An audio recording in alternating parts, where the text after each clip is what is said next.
Lucas César Costa Ferreira, eu sou promotor de justiça em Goiás. Atuo, dentre as minhas atribuições, tenho atribuição criminal e desde o advento da Resolução 181 e do pacote anticrime, venho lidando com o tema acordo de não persecução penal. Nessa revista eu encaminhei o artigo intitulado O controle da recusa do acordo de não persecução penal como espaço decisório exclusivo do Ministério Público. Inicialmente, com o advento da lei anticrime, eu me deparei com dois assuntos principais, eu acho que até permearam as discussões não só jurisprudenciais, mas também doutrinárias, que dizem respeito à oportunidade ou ao momento do acordo de não persecução penal, e também a questão afeta a possível retroatividade ou mesmo a possibilidade de preclusão do acordo de não persecução penal. Então, muito se perguntou com o advento da lei se é possível que o ANPP alcance fatos anteriores ao advento da lei 13.964 de 2019. Também muito se indagou se o acordo de não persecução penal ele é até a denúncia, é até a sentença condenatória, é até o trânsito em julgado. É possível se cogitar de ANPP no decorrer da execução penal? E aí sempre aparece uma discussão afeta a desclassificação. E se houver desclassificação, como se proceder em relação ao ANPP? O que eu trago aqui no artigo especificamente é que todas essas questões, no meu entender, elas trazem uma questão pressuposta que precisa ser analisada a partir da sistemática legal que foi estabelecida.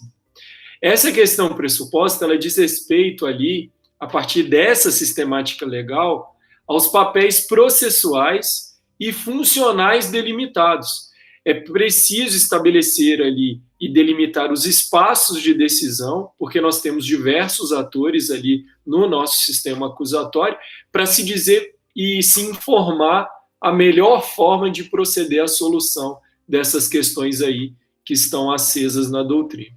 E aqui, a partir dessa sistemática legal que eu trago, principalmente destaco como questão pressuposta, diz respeito à concentração do controle, ou seja, da sindicabilidade da recusa do acordo de não persecução penal no âmbito do Ministério Público. O parágrafo 14 do artigo A, aí nessa nova sistemática, ele estabelece ali um espaço de decisão exclusivo ao Ministério Público, que diz respeito à recusa do ANPP.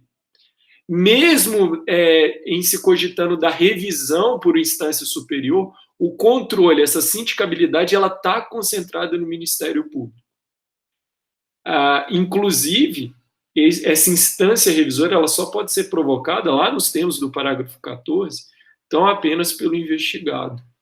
Então, aqui o Poder Judiciário ele não tem espaço de controle no que se refere à recusa do ANPP. É dizer, se o Ministério Público não for favorável ao acordo de não persecução penal, não é possível se cogitar a respeito de acordo de não persecução penal. Um outro ponto que eu destaco ainda na disciplina legal diz respeito ao espaço de decisão, sim, que o Poder Judiciário tem, esse espaço de controle.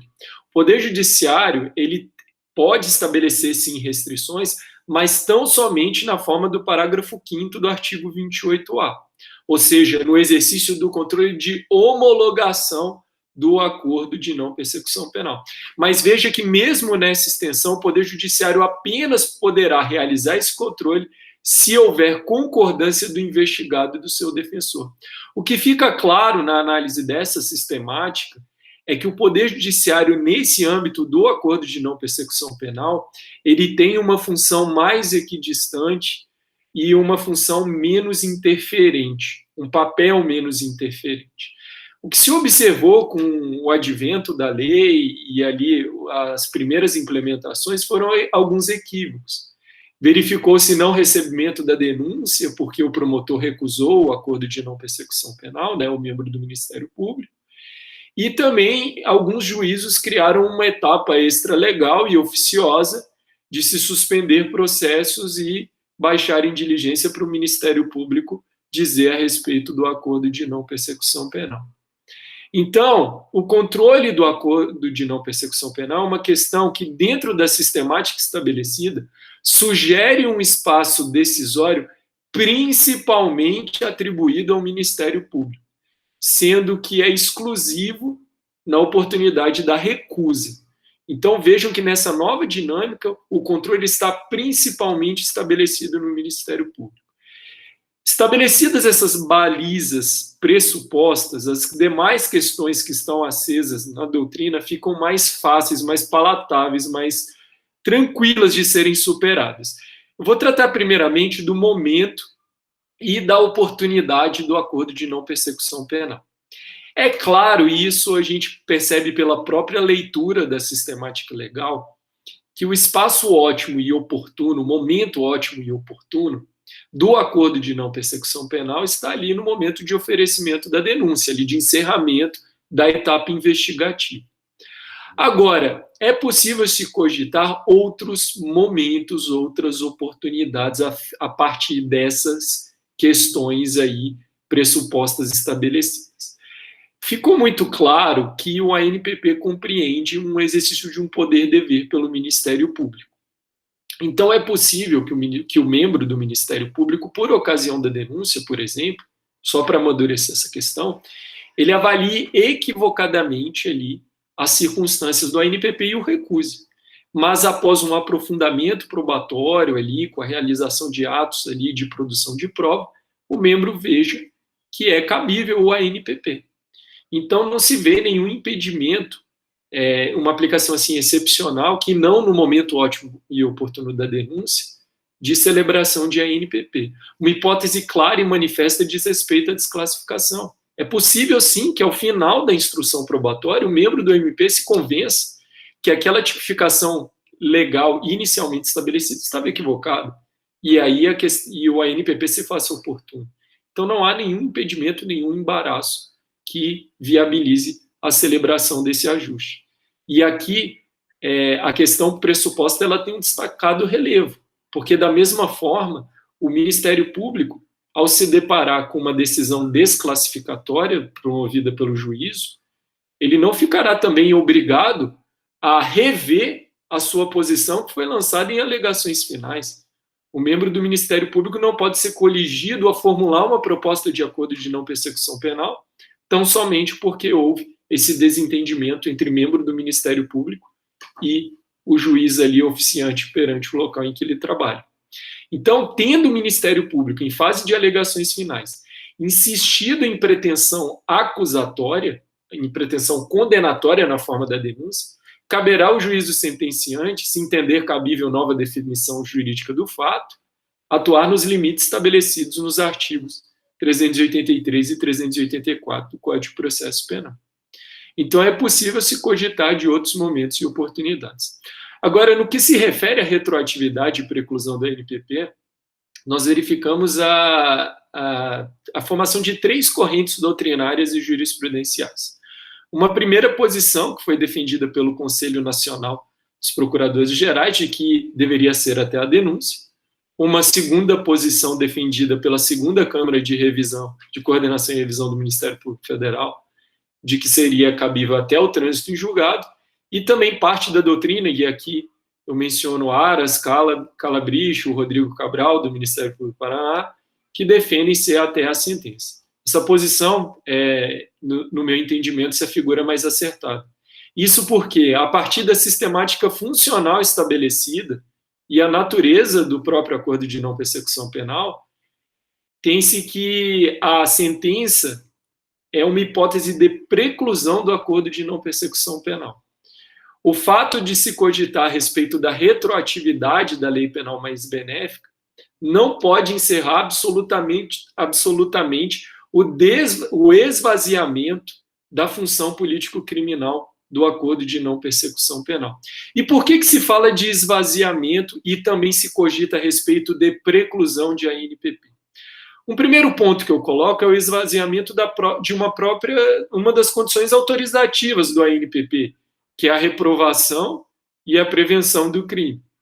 ou seja, como se cogitar de reprovação e prevenção do crime após a prolação de uma sentença condenatória, o ANPP, como que ele vai desempenhar essa função político-criminal? Há um absoluto esvaziamento dessa condição autorizativa. Outra condição que é absolutamente esvaziada é a da confissão. Uma vez condenado, qual que é o sentido da confissão em fase recursal? A economia processual também, que é uma finalidade clara do ANPP. Como se cogitar da economia processual após a prolação da sentença condenatória? E um ponto que eu coloco também em relação a essa condição autorizativa, ao esvaziamento dela, é que na sentença condenatória, uma das condições impostas ao juízo no artigo 59, por ocasião da dosimetria da pena, diz respeito a que a decisão, a fixação da pena, seja conforme, seja necessário e suficiente para a reprovação e prevenção do crime. Ou seja, essa condição autorizativa prevista para o ANPP também é uma condição da sentença. Então, após a sua prolação, esse alvo é absolutamente esvaziado. Então, é de se concluir que, uma vez delineado esse espaço decisório exclusivamente ministerial, a sentença penal condenatória, até mesmo em razão desse esvaziamento dessa função político-criminal e o exaurimento dessas condições autorizativas, compreende uma hipótese de preclusão insuperável, o que torna o Instituto inadmissível em fase recursal, mesmo após o trânsito em julgado, mesmo que sob o argumento da retroação da lei penal mais benéfica. Veja que o próprio Supremo Tribunal Federal, quando enfrentou, por ocasião do advento da lei dos juizados especiais, a suspensão condicional do processo, ela não pôde retroagir de forma ilimitada. Foi feita ali uma ponderação pelo Supremo Tribunal Federal. Essa mesma inteligência pode ser reproduzida aqui.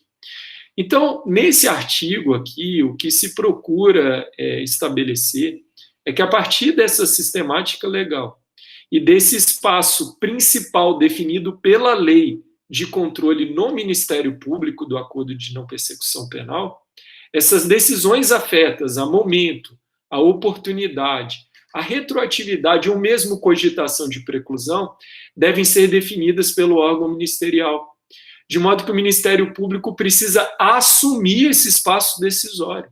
O que se verifica é que esse espaço decisório está sendo lançado aos tribunais superiores, quando, na verdade, essa questão precisa ser definida no âmbito do Ministério Público.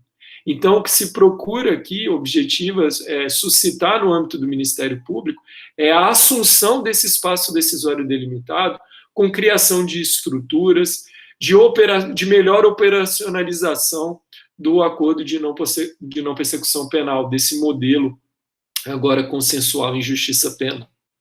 Então, a partir dessa nova conformação legal que se sustenta, é que esse momento e essa oportunidade tem um espaço ótimo definido ao término das investigações, sendo excepcionalmente admitido até a sentença a celebração de ANPP, desde que concordante o membro do Ministério Público oficiante, e que, embora se cogite a respeito de retroatividade, essa não pode superar a fase da sentença, em razão do absoluto esvaziamento da função política criminal do acordo de não persecução penal.